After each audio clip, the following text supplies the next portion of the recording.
Hello, children. So, today we are going to be talking about our third unit, which is the basis of human behavior. So, to begin with, we'll start with the very first highlight of this unit, which is talking about how complex the human behavior is, and how developed the human behavior is when it comes to being compared with other species. So because we all have a very developed, highly developed brain.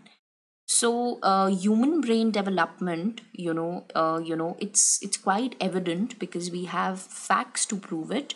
So there are majorly two facts here. One is, of course, the weight of the human brain is about 2.35% of the total body weight, and it is the highest among all other species. And secondly, in terms of brain, we have the human cerebrum, which is rather more evolved, it's more developed than any other part of the brain.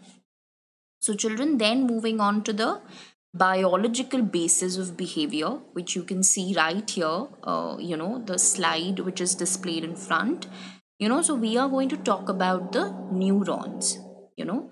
So, what is a neuron, children? So, a neuron is the basic unit of our nervous system, They are specialized cells, and they have this unique property of converting, the various forms of stimuli into electrical impulses.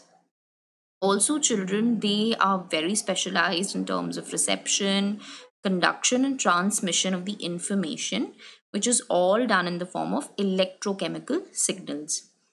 So, when it comes to a neuron, they can actually receive information from the sense organs or from other adjacent neurons. They can carry it to the central nervous system. So, what comes under the central nervous system? We have the brain and the spinal cord, and they can also bring the motor information from the central nervous system to the motor organs, which is the muscles and the glands. So there are nearly 12 billion neurons in the human nervous system, and they come in different shapes, sizes, chemical compositions, and of course functions. If you look at the soma or the cell body, that's the main body of the nerve cell, you know. And the soma also consists of the nucleus, children, you know, and all the genetic material, as you can see here also in the picture given. The genetic material is all entirely stored inside the nucleus, and it becomes actively engaged during the cell reproduction and protein synthesis. Then we have another important part, which is the dendrites, children. They are branch like specialized structures, and they are emanating from the soma. So you can see over there those branch like structures which are actually emerging out. They are dendrites, and they are basically the receiving ends of a neuron. And what is their function? They receive the incoming neural impulses from the adjacent neurons or even from the sense organs. So they are basically, you can say, children, they are specialized, so to say, receptors, and they become very active, when a signal arrives in the electrochemical or biochemical form, you know then, of course, children, we do have our, there's this also something called as the axon. So, whatever signal is coming in, they are passed on to the soma. From the soma, it goes to the axon. From the axon, it is relayed to another neuron or to the muscles. The axon conducts the information along its length. So, you can see the length of the axon, and which could be several feet in the spinal cord and less than a millimeter in the brain.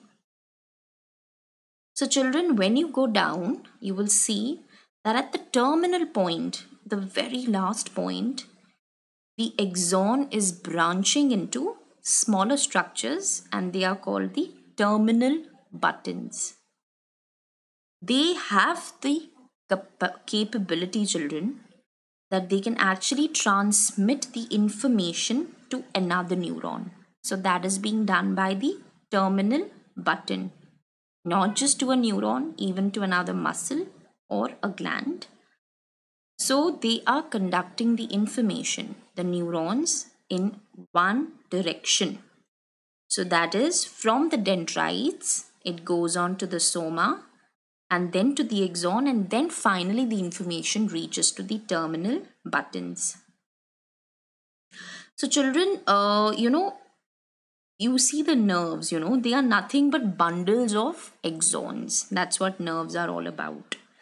And nerves are generally of two types. You have the sensory nerves and you have the motor nerves.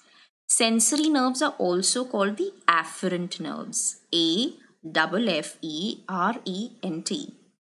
And they carry the information from the sense organs to the central nervous system. Whereas the motor nerves or the efferent nerves, EFFERENT, carry the information from the central nervous system to the muscles or the glands. Then when we talk about a nerve impulse, the information which travels within the nervous system is all in the form of a nerve impulse. But children, there is something which is in between, two neurons. There's always a gap, between two neurons, and that's called a synapse, you know. So, generally you will see that is basically a synaptic cleft, this gap. And the nerve impulse, when it has to travel from one neuron, it's transmitted by a complex synaptic transmission process to another neuron, So the transmission, or you can say the conduction of neural impulse in the axon is always electrochemical, and the nature of the synaptic transmission is chemical in nature. So there are chemical substances which are present there in the synaptic cleft, and those substances are called neurotransmitters. So that's what it's all about, children. That's how complex this most basic unit of a nervous system can be, and the basic unit of your very nervous system is nothing but the neuron, and that's how complex and detailed a neuron can be. So thank you so much, children.